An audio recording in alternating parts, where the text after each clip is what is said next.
Joe Biden is getting all the media attention, and so I think it's time we do some fact-checking about Joe Biden.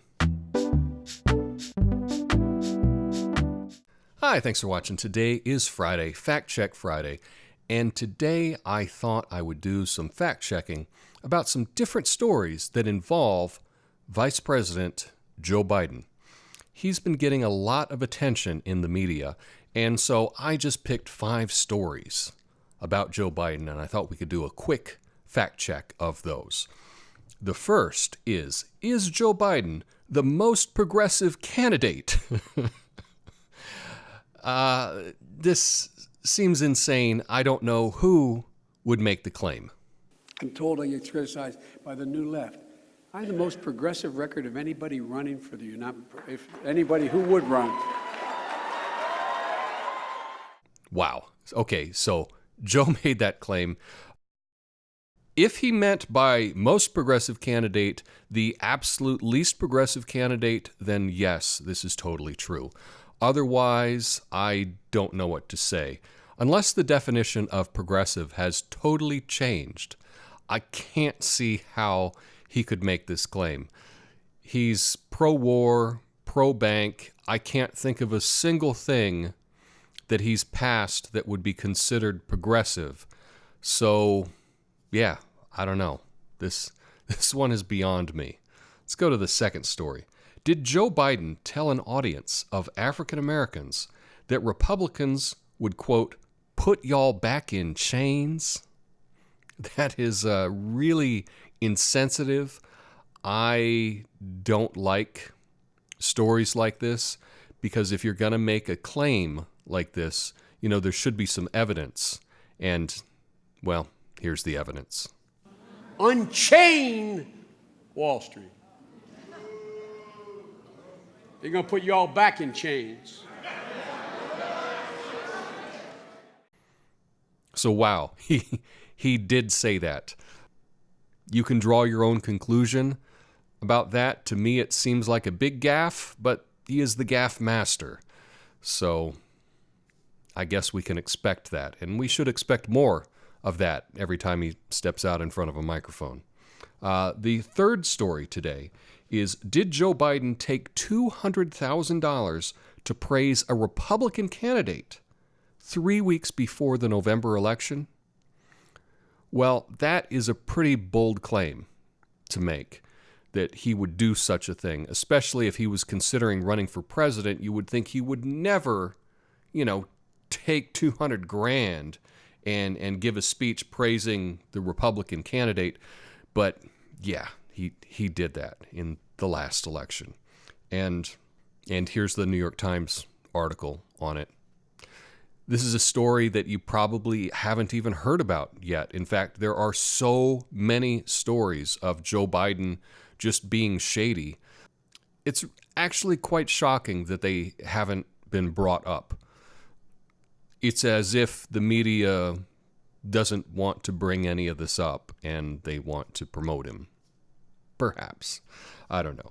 The fourth story I was going to look into is, did Joe Biden claim the 94 crime bill didn't cause mass incarceration?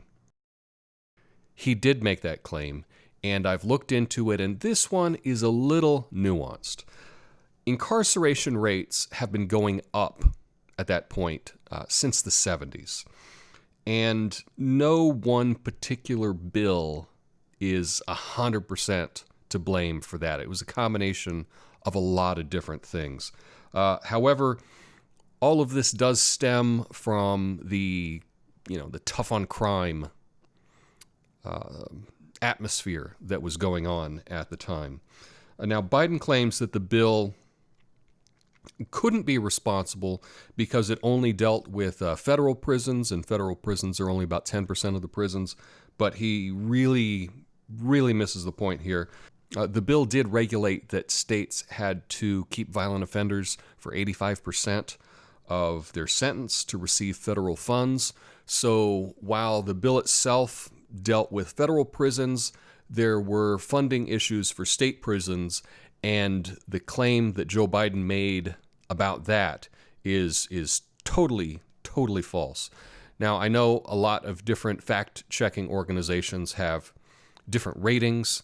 I guess this one I would only rate as like 2 Bidens, whereas the first one today was definitely a 4 Biden fact check. But this one, it's complicated, but the purpose, right? The purpose of the 94 crime bill was to increase incarceration. I mean, that was the point of it. And while it's not 100% to blame for that, that's kind of what it was supposed to do. So, I don't know. That one is complicated, I think. Lastly, did Joe Biden threaten to withhold $1 billion in aid to Ukraine if they didn't fire a prosecutor looking into a gas company that happened to have his son on the board? Now, PolitiFact did a fact check about this last week, and let me read what they say here. They say, when Joe Biden's son Hunter was serving as a director to Ukraine's largest private gas producer, the elder Biden threatened to withhold $1 billion in U.S. aid to Ukraine if they didn't fire a prosecutor looking into the gas company. PolitiFact rated this as half true, and I would half agree with this because this story is 100% true. You read through the article, and what PolitiFact did here, and this is something that fact checkers do, it's a way that they can weasel. They don't look at the direct claim. What they're doing is there was a meme that went around about this story, and then they fact check the meme and say, well, the meme's not 100% accurate, so therefore we're going to rate this as half true. Well, here's the text from the meme. It said, did you know that Donald Trump Jr. was named a director to Ukraine's largest private gas producer following a Ukrainian visit by President Trump? Trump later threatened to withhold $1 billion in U.S. aid to Ukraine if they didn't fire a prosecutor looking into Don Jr.'s company. Just kidding, that was Joe Biden when he was VP and his son, Hunter Biden. Now, when I read this, this is a pretty accurate representation of what happened. PolitiFact really goes out of their way to try to explain this and try to say why it's not necessarily 100% true. Here's their key takeaways. They say Hunter Biden did hold a directorship for a Ukrainian gas company while his father was vice president. Experts agree that Hunter Biden's acceptance of the position created a conflict of interest for his father.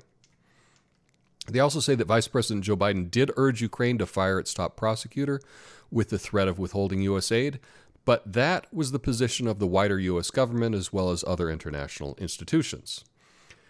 Here's the kicker. They say, we find no evidence to support the idea that Joe Biden advocated with his son's interest in mind. It's just a mere coincidence. It's not clear that the company was actively under investigation, even though it was, or that a change in prosecutors benefited it, and actually it did. So all those things are wrong here at the end. But here's what you need to know about this. If you're going to threaten a country withholding $1 billion and telling them, you got to fire this guy, he's got to go, we would expect something like that to happen. That happens in politics. But Gaffmaster Joe Biden bragged about this earlier this year on camera, on stage. That's the real problem. That shows his judgment. Maybe it just shows that he knows that the media is not going to call him out on this. He knows that PolitiFact is going to back him up and come up with a half-truth, even though it's a total lie.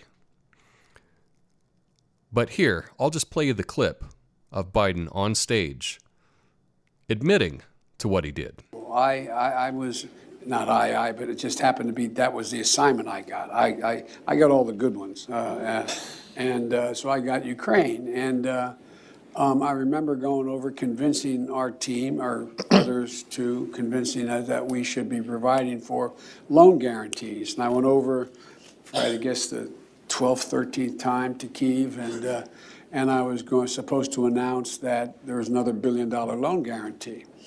And I had gotten a commitment from Poroshenko and from Yatsenyuk that they would take action against the state prosecutor, and they didn't.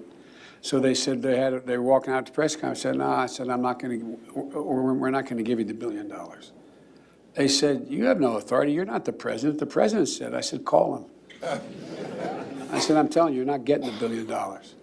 I said, you're not getting the $1 billion. I'm going to be leaving here. And I think it was, what, 6 hours? I said, I'm leaving in 6 hours. If the prosecutor's not fired, you're not getting the money. Well, son of a bitch. Got fired. And they put in place someone who was solid at the time. So there you are, 5 different stories about Joe Biden. Some quick fact checks. I hope you enjoyed it today. If you enjoyed this video, please like and share the video with someone else that may enjoy it. Have a great weekend. Peace. Help me reach my goal of 1 million. Make that 4,000 subscribers by hitting the like button and subscribing.